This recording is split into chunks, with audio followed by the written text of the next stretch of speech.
You ever have that feeling, where your team is just constantly putting out fires, but never, ever getting ahead?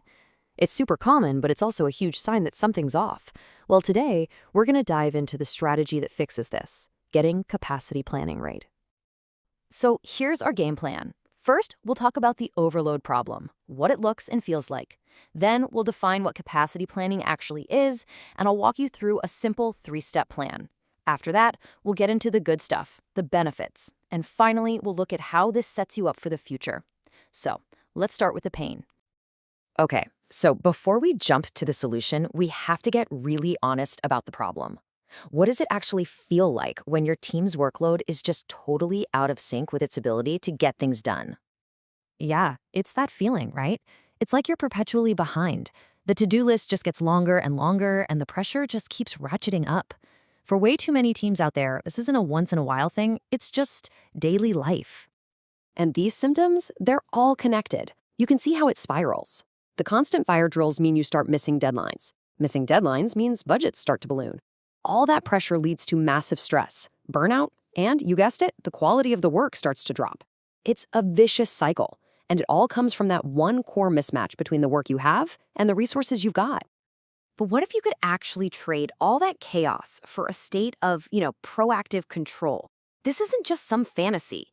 It's a really practical goal, and it all starts by getting clear on what the solution actually is. So let's put a name to this solution. It's called capacity planning, and it's basically the strategic playbook that's designed to bring some serious order to the chaos we were just talking about. At its heart, it's all about one thing: balance. It's the process of matching your resources, so your team's time, their skills, the tools they have, with the actual work that needs to get done.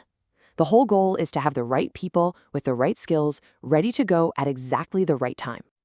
Here's a great way to think about it. Imagine capacity planning is your business's GPS and its fuel gauge all rolled into one. It shows you where you're going, your destination, but it also confirms you've got enough gas in the tank to actually get there without breaking down on the side of the road. Okay, so this all sounds great in theory, but how do you actually put it into practice? Well, even though it can sound a little complex, the core of it can be broken down into a really simple 3-step framework. So it starts with 1, measure. You have to get an honest, real picture of what your team's available work hours look like. A great way to start is just to look back at the last few weeks, see how much time was spent on planned work versus those unexpected fire drills. Next up, forecast. Look ahead.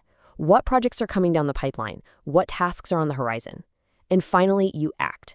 This is where you compare what you have with what you need, find the gaps, and then make smart calls. Maybe that's adjusting a timeline, reshuffling resources, or even deciding it's time to hire. But why even go through all this effort? Well, the payoff is huge. And I'm not just talking for the business, but for the actual people doing the work.